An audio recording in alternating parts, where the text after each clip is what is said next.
Assalamualaikum warahmatullahi wabarakatuh. Halo semuanya, bagaimana kabar kalian hari ini? Tetap semangat ya untuk belajar. Kali ini kita akan belajar teks berita pada kompetensi dasar 4.2, yaitu menyajikan data informasi dalam bentuk berita secara lisan dan tulis dengan memperhatikan struktur kebahasaan atau aspek lisan.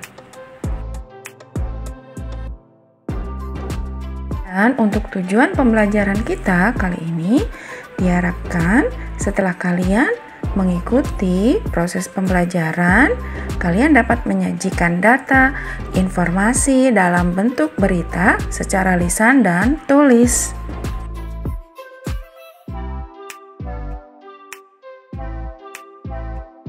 Baik, mari kita mulai pembelajaran kita.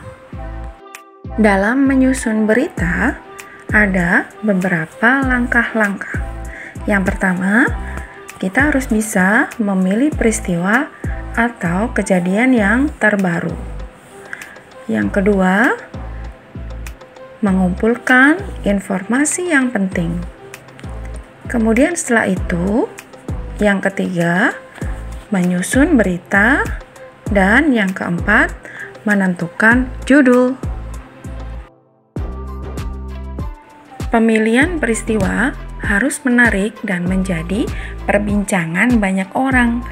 Peristiwa ini dapat diperoleh dari berbagai sumber, seperti pengamatan langsung, wawancara, dan penelitian. Dan untuk informasi yang dikumpulkan harus memuat unsur-unsur adik Simba, karena hal ini akan mempermudah dalam penyusunan teks berita. Dan untuk menyusun berita bisa menggunakan pola piramida terbalik, di mana kita menyajikan informasi yang penting di awal teks berita, kemudian dilanjutkan dengan informasi yang tidak begitu penting. Untuk menentukan judul juga harus dipilih yang menarik dan mampu menggugah dan mempengaruhi pembaca untuk menuntaskan berita sampai akhir.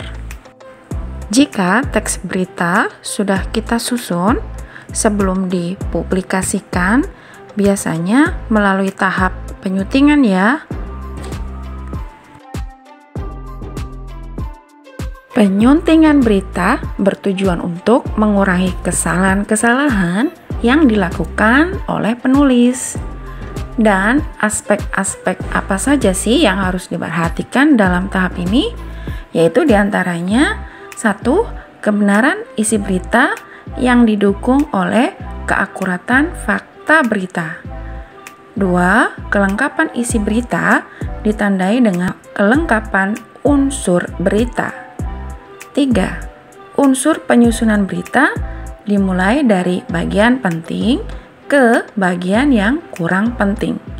Dan keempat, penggunaan bahasa terkait dengan penggunaan kalimat efektif, kata baku, ketepatan ejaan, dan tanda baca.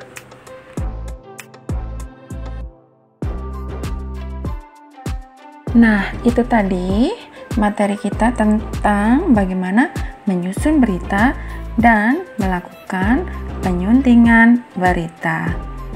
Ibu harap setelah ini kalian mampu menyajikan data dan informasi dalam bentuk berita ya, baik secara lisan dan tulis.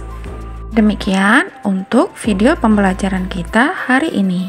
Sampai jumpa di video pembelajaran berikutnya. Wassalamualaikum warahmatullahi wabarakatuh.